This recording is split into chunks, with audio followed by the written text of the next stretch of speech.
So, hi friends, good morning. So, ngayon ay pupunta tayo sa ospital. May nakuha akong appointment para sa TNT, throat infection. So, andito lang yon sa kabilang building lang namin, NMC Hospital. So, ito na. Ayan. Papacheck up ko yung throat infection ko para makakuha ko na reseta. Mareseta sa akin yung gamot na gustong-gusto kong inumin pag may Becky ako dito. Yun yung antibiotic yun. Parang amoxicillin sa Pilipinas pero ang tawag nila dito sa Middle East countries, Augmentin. So, kailangan pag bumili ka nung may reseta ka sa doktor. Kaya yun ang hindi na mahihingiin. Yun ang reason kung bakit magpapacheck up tayo ngayon. Kasi hindi ka makabili nun pag wala kang reseta. At hindi ka naman makakuha ng reseta kung hindi ka magpapacheck up. So, ayan. Nakabihis na ako. Hindi na planchado yung hindi planchado yung damit ko. Tinatamad talaga kasi ako kumilos. Papagod ako eh. Hindi planchado yung damit ko. Dito kasi ikaw lahat gagawa. Wala kang aasahan. Eh. So, try ko rin mag-video doon kung may chance. Meron kasi dito i-video lahat. May mga prohibited places, restricted areas, bawal. Lalo na pag mga establishment, hospital, ganyan, airport, bawal. So, update ko na lang kayo. Bye for now. So, hi friends. Kararating ko lang po galing ng hospital. Ayan, nakakuha tayo ng appointment kanina. Alas 12 sa NMC Hospital. Malapit lang yun dito sa building namin. Nilakad ko lang. So, nagkakape na tayo ngayon. Kape. Turkish coffee to friends.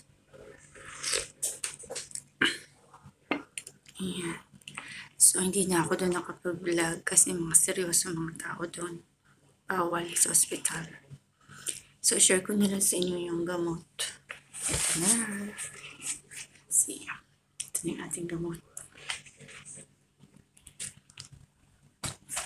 Share natin. So, friends, ito po yung ating reseta.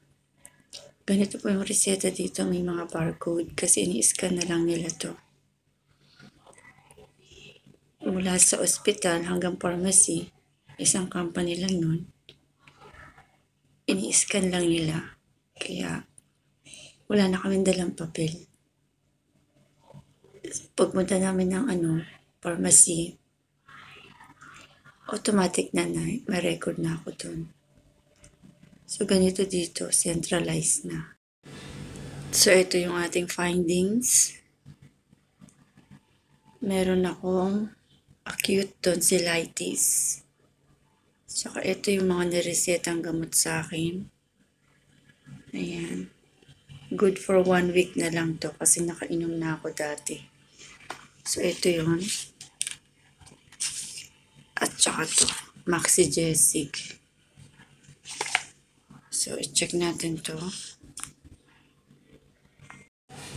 So, friends, ito ay 500 mg. Matapang to. See?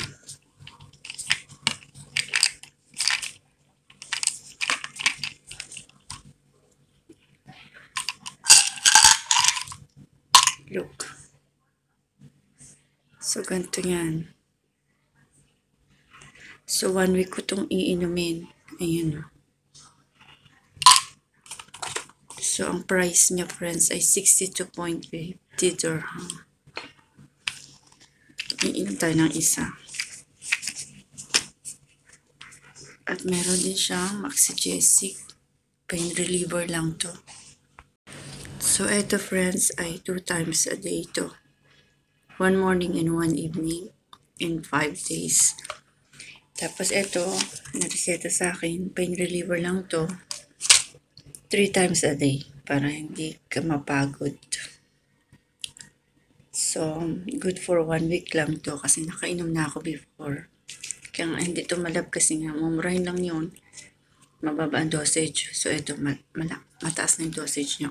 500. So, ang binayaran ko, friends, sa doktor, 175 dirham. Tapos ng gamot, nasa ano to, 200 dirham. Bali, 300 dirham na lahat. Ngayon, pag wala ng insurance, magastos ng magkasakit.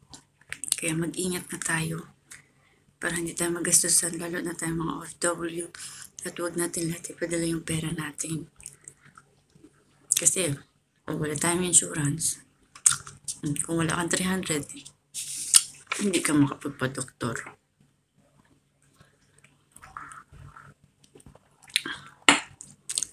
Tsaka huwag baliwalain yung tonsillitis kasi lumalala yan eh. Nagkakaroon ng mga komplikasyon.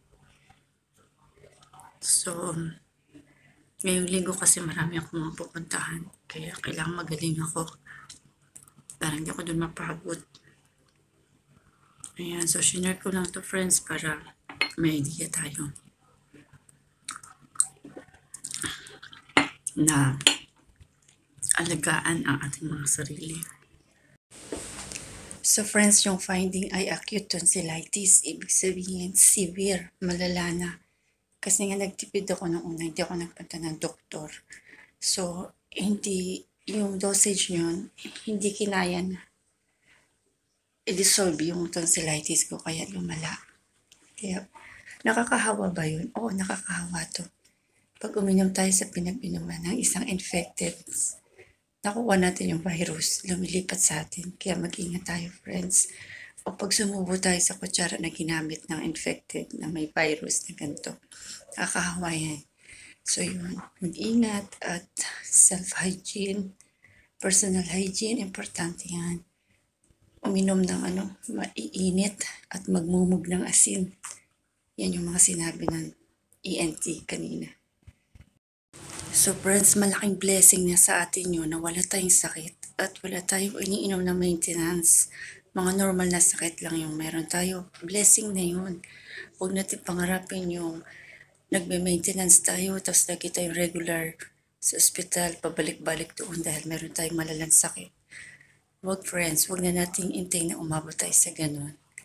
Kaya ingatan natin yung ating kalusugan, sinupin natin yung ating mata, yung ating baga, yung ating kidney, yung ating internal organ. Kasi pag yan ang na-lost thread na o na-deteriorate na, mahirap na yung palitan.